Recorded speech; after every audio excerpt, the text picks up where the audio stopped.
This podcast is a member of the Place to Be Nation family. Visit us at placetobenation.com, the only place to be in your pop culture world.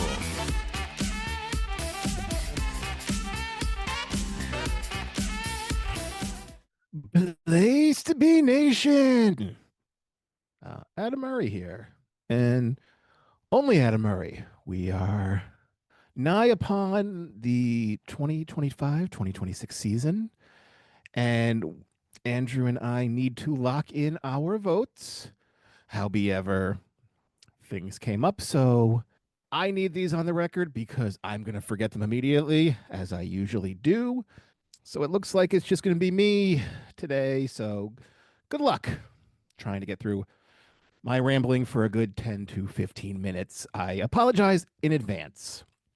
We have our overs and unders that we locked in, I believe, on schedule release day back in the end of July, early August.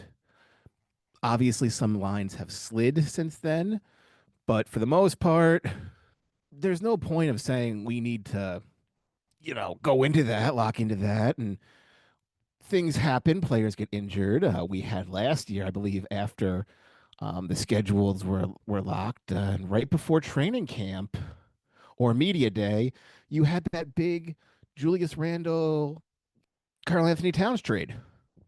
Can't predict that. That changes lines and everything, and you have season injuries that happen off season, and discontent and drama and everything. But whatever. The past few years, Andrew and I have sort of said, let's just review it. And if we don't like it, we can change it. If we don't have the good vibe, whatever. Andrew, however, this season is 100% gung-ho. And for those who listen to all the previews, number one, thank you. Number two, he's sticking to all his guns. Every prediction, he's going, nah, I don't need to change any of them. But me, I am never content. And even when I went through them, I'm like, I am not confident in a lot of these. So there's a few I have to change. We will review what we have picked, and just this is to finalize everything we have locked in. I will start with the West. We will go the 10 sort of playoff teams.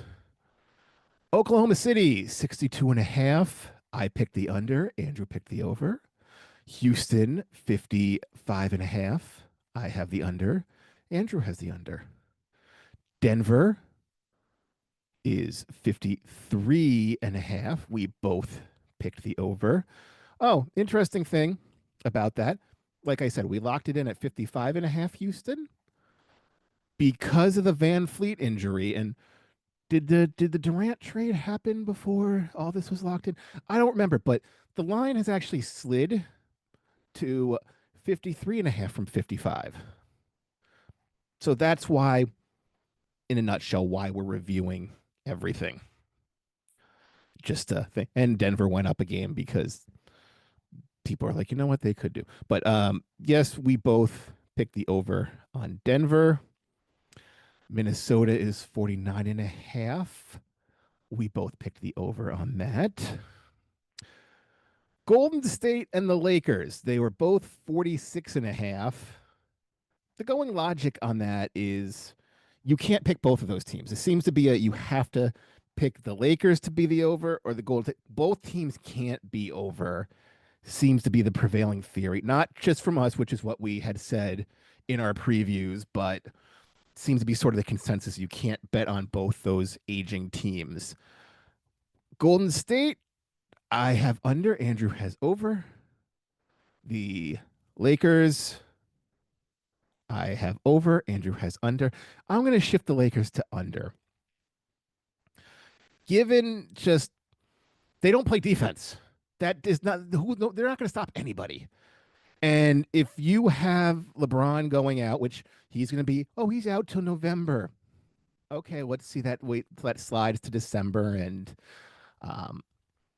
he's going to be out till November. So that's 3 weeks. That's, let's say he's out for the first 10 games. So you're expecting, because he's going to have to be all NBA, he's going to have to go for all the awards and MVPs. You can't get that if you're under the 65 game threshold. So he's going to have to play every game, considering he's going to be out for these first probable 10 games. I don't want to bet the over on that, plus his distraction of him being, well, my contract's up and, well, I can't get traded anywhere and nobody wants to trade for me. And I'm not the alpha and the omega and the epicenter of everything like I used to be. So I'm taking the under on the Lakers. Clippers, 47 and a half. I'm still all in on the Clippers. I'm rocking with them. I went over, Andrew went under. Then we have the San Antonio Spurs at 43 and a half. I begrudgingly went over. Andrew went over as well, much more confidently. Just injuries, man, and health. This if Wemby goes out, yeah, we like Luke Cornett. We got Kelly Olynyk there, but that team isn't just going to do it. And are they really poised to make that playoff run now, or are they going to wait one more year? So it's kind of one of those. I need to see everybody healthy. And I mean, De'Aaron Fox isn't he out off the top, or Stephen Castle have a? But like, health is a big thing this year because the West being so tight as it is, you kind of have to back like a racehorse since everybody sort of has those. Everybody seems to have that 7-1 odds, 8-1 odds, 9-1 odds. They're all very packed tight in the West. So you have to pick a horse to back, which is why I said like the Clippers or Golden State or the Lakers. You can't have all these aging teams all be over. Yeah, it's sort of just back your guy, back your team. Everybody can't do it this year, especially in the West. It's so competitive. With that said, we then now move into Memphis. I want to take the over on them. I don't. I'm very unconfident. It's just their number is at 40 and a half, but John Morant's already out. Zach Edey, I believe, is out for the start. This team is just Scottie Pippen, I think, is out for 3 months. This team just battles health. And yeah, they keep finding players. They develop players well. They draft players well. It's just we can't have all these guys out all the time, which is what Memphis has been for the past 3 years. Dallas 39 and a half, I believe. Both Andrew and I took the over confidently. And now the lottery projected teams. Sacramento, I don't know anybody anywhere who's taking the over on this team. I feel bad for Sacramento Kings fans because it's just ugly. And we will get into it about, Russell Westbrook signing there and what that means to him and what's happened to him. But just this team and the direction, and you draft Devin Carter last year. He's out half the season with a shoulder injury, and then you're like, we need to get rid of him immediately. Like, that's just not good management style of we don't have picks, but when we do, we need to get rid of him immediately to get journeyman. Portland 34 and a half. Andrew took the under, and I'm going to switch to the under. I had the over originally, but they owe a lottery protected pick to Chicago, and Scoot Henderson's already out with a hamstring injury, and I don't know what you're going to do with Drew Holiday being the replacement for Anthony Simons, because there's nobody on that team to shoot threes anymore. There's nobody stretching the floor. It's going to be very compact. So I don't know if they can capture that magic they had at the end of last season. So I'm going to go the under. And on the flip side, the other laughing stock of the offseason of the West, the New Orleans Pelicans, 30 and a half. I'm switching to over. I'm going to say it's such desperation in that room. They're going to go, look, we got no draft pick. You guys better do this. There's going to some urgency. You have Willie Green, who's going to most likely be fired by Christmas if this team starts off completely in the dumps. So there is an immediate urgency on all fronts since management threw away your potentially high draft pick. So I think there's going to be some urgency. I think they know it is desperate. I'm going to change my mind to the over. Phoenix 30 and a half. Andrew, I assume, picked the under because he was very down on them. I am going over. I'm buying in them. buying on them. Also, Utah 18.5, definitely unders all around because we've mentioned you're rebuilding the rebuild because your first rebuild really warranted zero results. You get all these picks for Donovan Mitchell and Rudy Gobert, and you get all these players. You get Colin Sexton, you get John Collins, you get Jordan Clarkson's there, and you get nothing for any of them.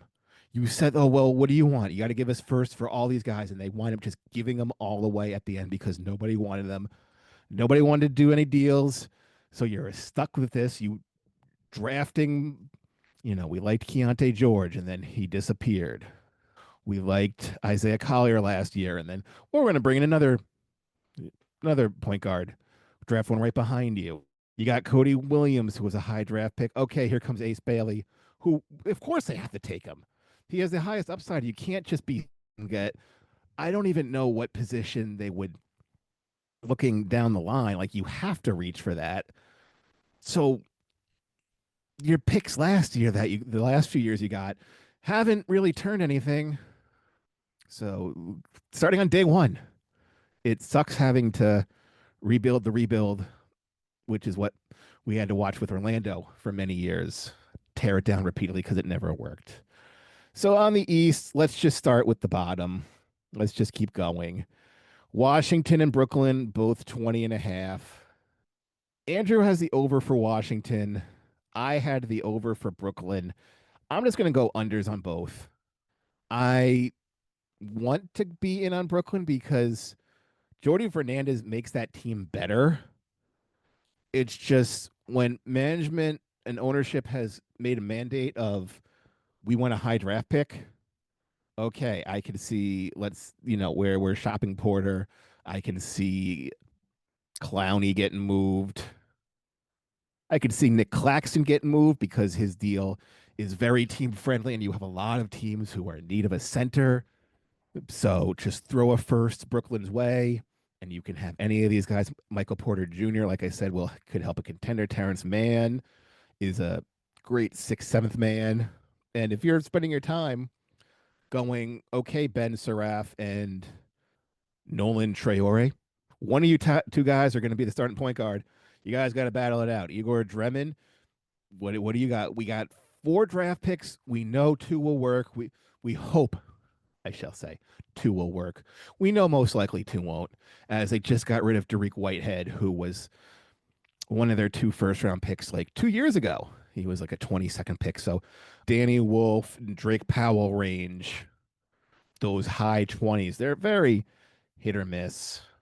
You get so many scratch-off tickets, but a lot of scratch-off tickets just lose, and they go to the EuroLeague most likely, or G League, or elsewhere. And good luck to those 2 bottom teams in the East. Anyhow, moving on. Charlotte, we are both over 26.5. Chicago, we are both over 32.5. Toronto, we are both over 36.5. That is the bottom of the East. Okay, moving on. Indiana, 38.5. I have the under. Andrew had the over.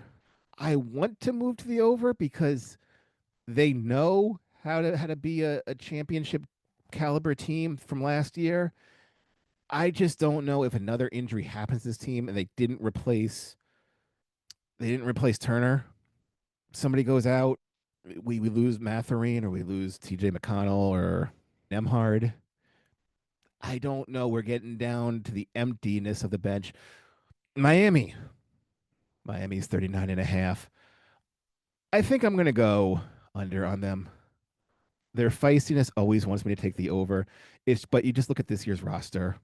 I don't see where it's going to be. Andrew also had the under.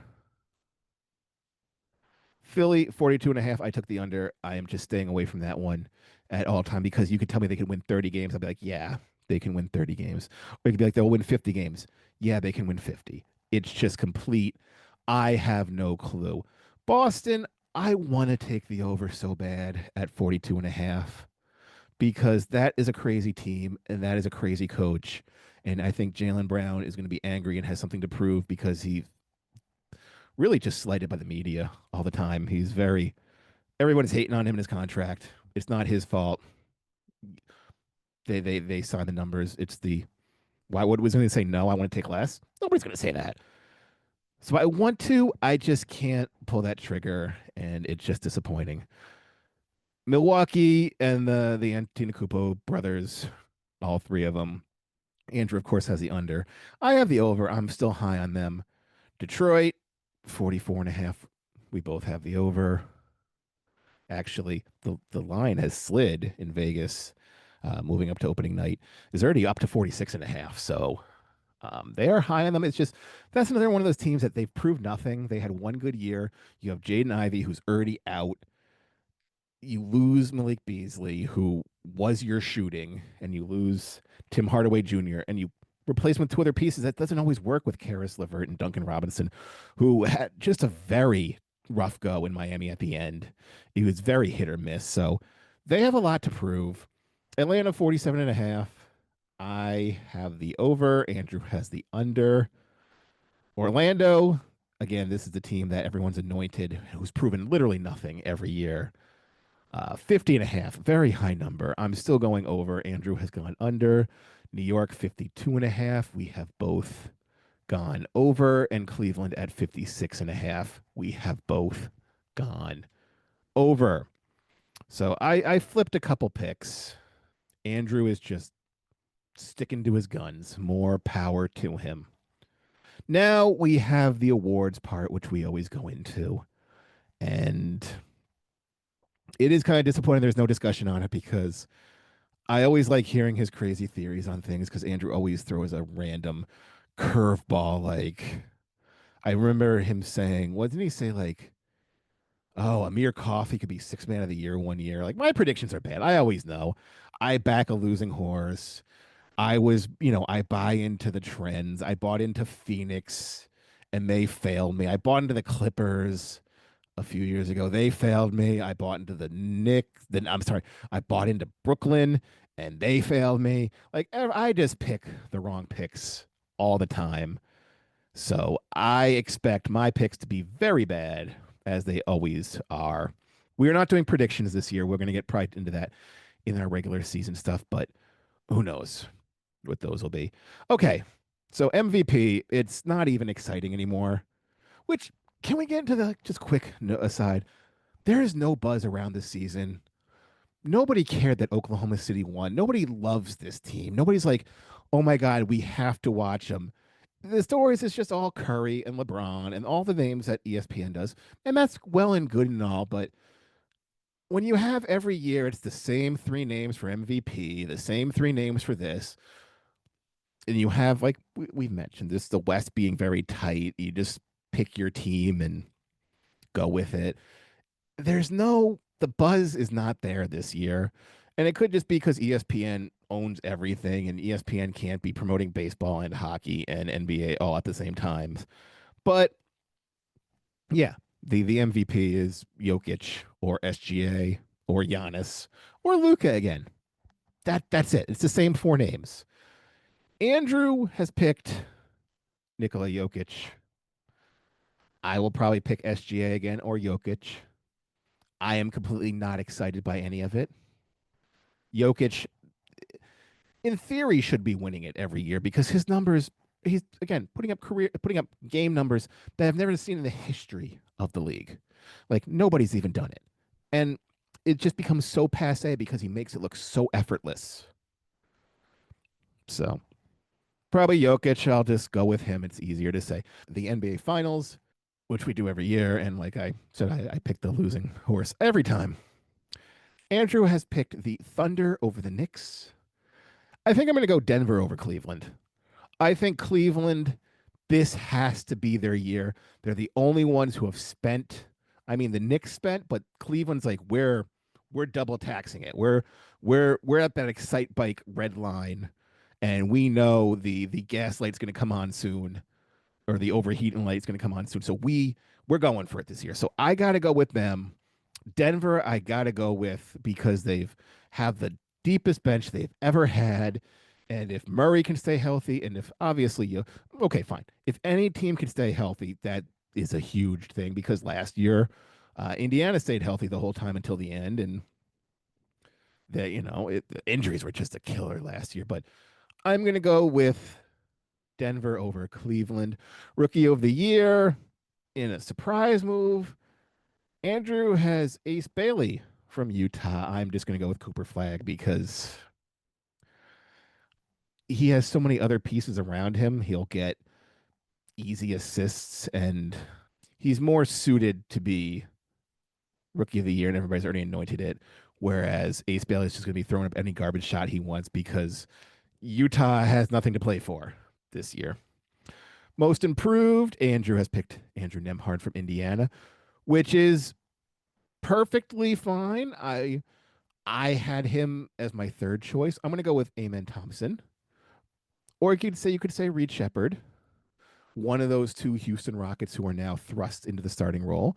I got Amen, and I got Christian Braun as a starter. If he can be that, if he can take that leap to put Denver, Denver goes deep into if they get to the finals, I got him. But yeah, one of the, or you could even say Asor Thompson in Detroit if he makes that leap. So I'm going to go one of the Thompson twins as MIP.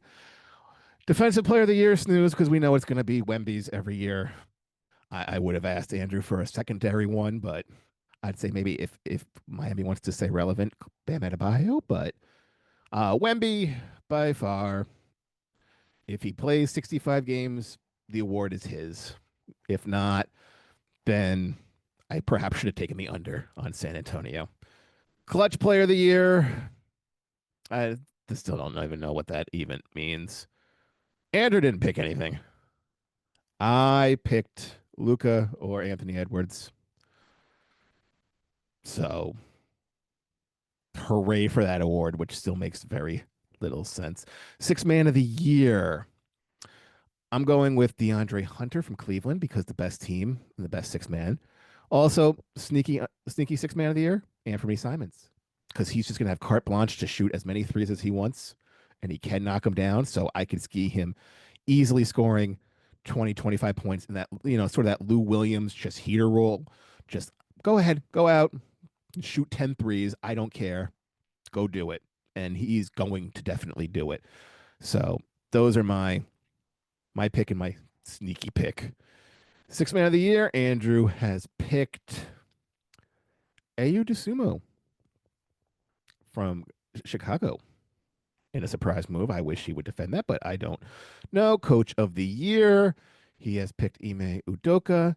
I will go with Jamal Mosley from Orlando, and if Orlando doesn't do good, Jamal Mosley will be fired probably first because they are also all in having no draft capital and riding that Bane train, so that Bane train needs to maintain. First coach fired. We mentioned Willie Green, and he picked Brian Keefe. I don't think Brian Keefe's going to be fired because why would you fire him? The team has nothing to play for. Your job is just to develop the players. So if there's showing development, which some are, who are we to say what would anybody do? There's no impetus to say we need to start making the playoffs push. No, they are terrible. They have no one on their roster. Making a coaching change now does nothing for anybody. Scoring champion, he picked Luka or Devin Booker. I think Devin Booker is a perfectly good choice. I remember last year I was like, yeah, they just let Jordan Poole get it because that's all he's gonna do is shoot threes. I don't know. I don't. I don't really. You could say SGA again because he's just going to get to the line a ton, as he usually does. Devin Booker is also a great choice.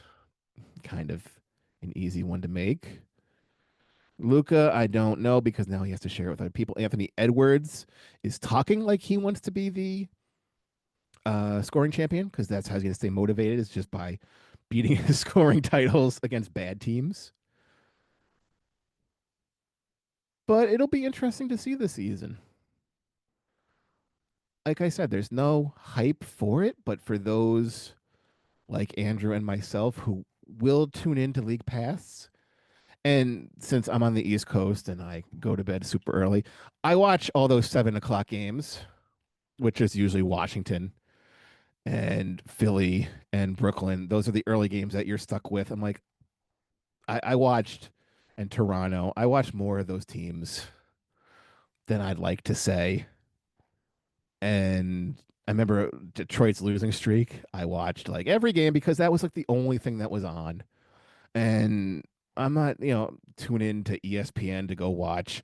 Oh, watch the Knicks and the Oakland and Dallas again. Like, no, I don't want to see Miami and Golden State. I don't want to see the same ESPN teams every week. So I'm forced to usually just watch Detroit be bad when they were, and watch Washington be bad and Brooklyn be bad, which they are now.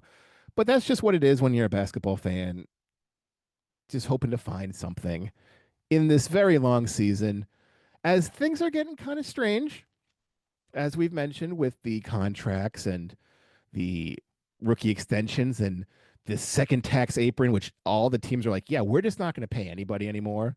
We're not going to give out those 25 to 30 million extensions like we used to. So the money seems to be drying up awfully fast for people. I mean, is Josh Giddey worth 25 million? Well, you gave Suggs and you gave Emmanuel quickly these contracts, so everybody wants to be at that level. And owners just like, no, we don't want to give out 5-year deals that will just age badly. Like that Patrick Williams 5 years, 90 million. They bid against nobody, and that just has the most negative value now. The ownership doesn't want to give out tons of money. They don't want to pay that, be in that second apron and have their, like, the Celtics pick is frozen, I think, for another year or two. They're 2032 because of it. And it's just, you've made the penalty so tight, you just can't sign anybody anymore. So if you give out, like we mentioned, Orlando has all these max deals. Like, yeah, Paolo and Franz and Suggs. Yeah, you're gonna have to get rid of one of them. Bane, you gotta get rid of one of those guys real soon. You can't keep that. Oklahoma City just maxed out Jalen Williams and Chet Holmgren. He got SGA who's gonna get super max money. Yeah, there goes all your other money for everybody else, and you can't. Chet or Jalen Williams might have to go down the line because you can't be paying 3 max deals anymore. You got to hope your rookies all kick in, because if they do, you're great and your team is deep. And if your rookies all your draft picks all fail, you're in like Milwaukee or Chicago territory where you're just in this big purgatory. So windows are very small in the NBA, and this year Oklahoma City is prime, but nobody cares about them. I don't think anybody really wants outside Oklahoma City like, oh, I totally want to see this dynasty happen, because they're not an exciting team. They're just efficient, and I don't know.